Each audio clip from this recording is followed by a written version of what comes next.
To the Stoics, our emotions are important because they show us how we feel about the world.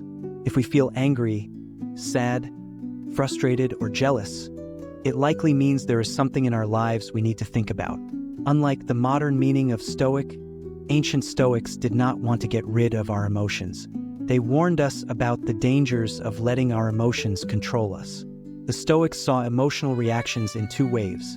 In wave one, something happens around us, like a loud noise or turbulence on a flight. This first wave triggers an instinctive response. We might flinch, our eyes widen, and our heart races as we try to understand the threat. In wave one, the Stoics believed we have little control over how we react, but it passes quickly. In wave two, we have a choice. The initial reaction is gone, and now we can control our thoughts and actions. We can analyze what we saw, decide how serious the threat is, and choose how to respond.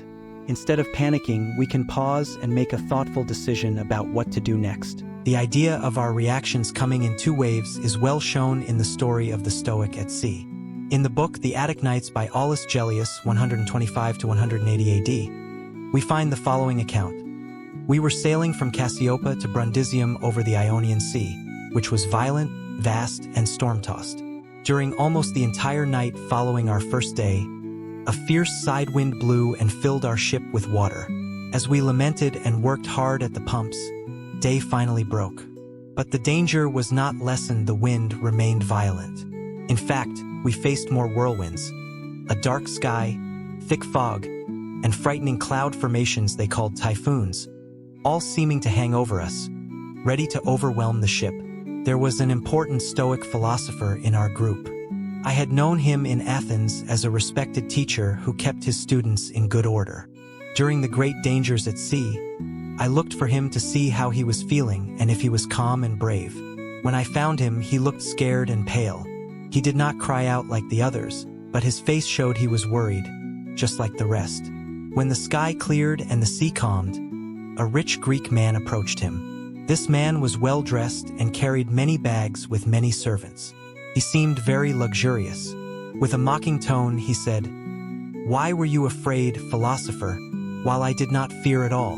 The philosopher thought for a moment about how to respond and said, "If I showed a little fear in such a storm, you are not worthy to know why.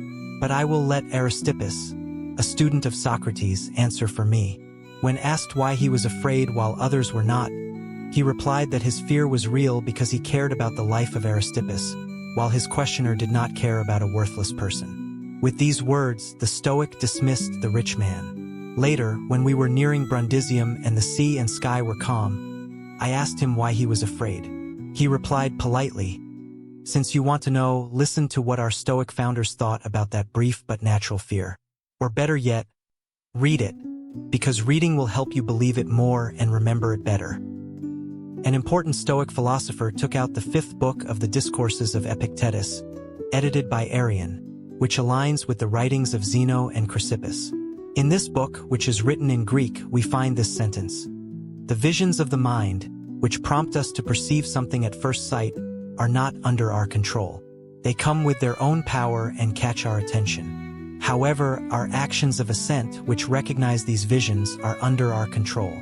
So when a terrifying sound comes from above or news of danger arises, even a wise person may feel disturbed and pale for a moment, not because they think something bad will happen, but due to quick, unthought reactions that interrupt the mind's reasoning. Soon after, this wise person refuses to accept these frightening visions and rejects them, seeing nothing to fear in them. The difference between a wise person and a fool is that the fool believes the harsh things that first strike the mind are truly dangerous. He then approves of these fears. In contrast, a wise person, after a brief reaction, does not give assent to these visions. Instead, he maintains his steady belief that such things are not to be feared but only cause terror through false appearances and empty alarms. This is what Epictetus thinks and teaches according to the Stoic doctrines, as I read in the mentioned book. The teachings of Epictetus and Marcus Aurelius. These were the views and teachings of Epictetus, the philosopher, in line with Stoic beliefs, as I read in the book I mentioned. I felt it was important to record them because, when we face frightening situations, we should not think that a brief moment of fear or turning pale is a sign of foolishness or weakness. Instead, this natural reaction shows our human vulnerability rather than a belief that these situations are truly dangerous. For the great Stoic teacher Epictetus, even a wise person is not immune to the initial impact of fear or anger. However, the wise person does not let these feelings grow. They quickly reject these emotions and regain control of their thoughts and reasoning. In contrast, the fool allows fear and anger to take hold and maintain control. Marcus Aurelius expressed a similar idea in his journal Meditations. Make sure that the ruling part of your soul remains unaffected by every movement, smooth or violent, in your body and does not combine with them. Instead, it should keep itself separate and limit these experiences to the body. When these sensations reach the mind, which is natural in a unified being, do not resist the sensation, but do not allow the ruling part to judge the experience as good or bad. Stoic tools. We know that allowing our emotions to control our actions and weaken our ability to reason is not a good way to live. The Stoics believed that a wise person quickly recovers from initial reactions of fear or shock and regains clear thinking. But how can we develop this ability ourselves?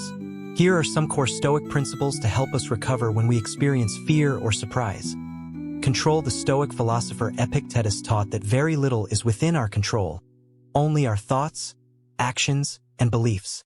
At the beginning of the Enchiridion, he said, "Some things are within our power, while others are not."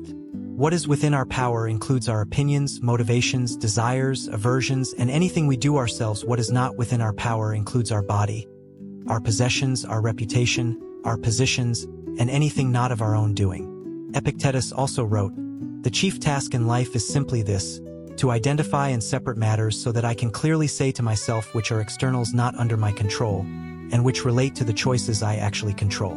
Where then do I look for good and evil?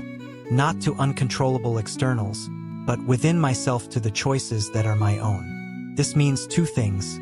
Very little is within our control.